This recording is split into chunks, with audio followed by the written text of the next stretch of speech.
If you want to kill a president, you gotta be as smart as I am. You could do what I did, pick a janitor to warm up. Then came the fun part. Slip on his face like a mask, walk right through security. Nobody looks twice at a quiet janitor. Once I was inside, I made my way to the supply closet. Pulled the gun from my bag, silencer on. If someone walked in, wrong place, wrong time. Even if security showed up, I didn't panic. I had the upper hand. One more body doesn't make a difference. The main target, though, that bastard was quicker than I expected. Tried to run for it, but you can't outrun a bullet. Still, I didn't kill him. Not right away. Sometimes a wounded man's worth more than a dead one. The noise brought the cops in, fast. I had to move faster. Made it to the rooftop, dropped a couple of smoke bombs over the edge. Nobody saw where they came from. Then I jumped. Rope was already in place. Couple seconds, I was on the ground. Blended into the crowd, just another face in the chaos. Took off the disguise later. Pain in the ass, but necessary. Now, was he a real president? Not yet.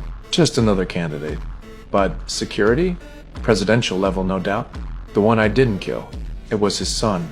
His kid got hospitalized. I knew he'd show up. Sure, the hospital was crawling with guards. Didn't matter. I had range on my side. I set up shop far out. Real far. The windmill helped me gauge direction and speed. Pulled out the case. Not a suitcase. A custom sniper rifle. Broken down and hidden in parts. Took my time. Lined up the shot. Tested a few rounds to lock in the zero. No one heard a thing. Target came into view. Held my breath. Waited. One shot. That's all I needed. They call me the Jackal. You pay, I deliver. I don't ask questions. Escape? 4 kilometers gave me all the time I needed. By the time they even figured out what happened, I'd already packed up and made my escape. Police flew past me on the way in. I watched it all unfold, calm as ever. Not a single ripple stirred inside me. To avoid getting tracked, I switched to another car. Destroyed anything that could link back to me. By the time my name hit the wanted list, I was already at the border. Germany to France. They stopped me at a checkpoint. No problem. Clean passport. A fake ID.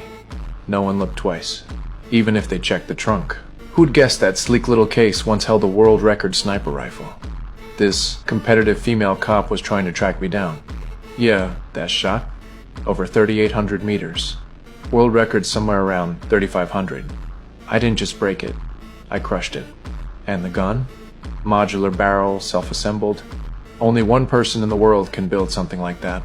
It just so happens this woman knows exactly who that is. Code name, Sparrow.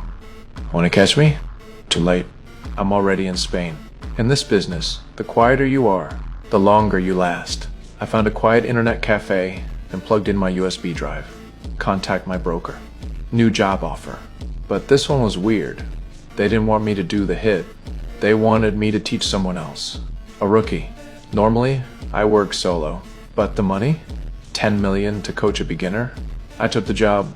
I pulled out the USB and cleaned up every trace from the table. Boarded a train to the meetup. I checked through the scope and saw it. Turns out the rookie was a woman. So I gave her lesson number 1. A real killer never lets anyone see his face. Then I quoted the price. 100 million. Half up front, the rest once the job's done. Didn't wait for a response. I vanished before she could even blink. I headed back to the UK, didn't expect to get stood up this time. My client refused to pay the final installment. He thought he could skip out on paying a hitman, but he had no idea who he was messing with this time.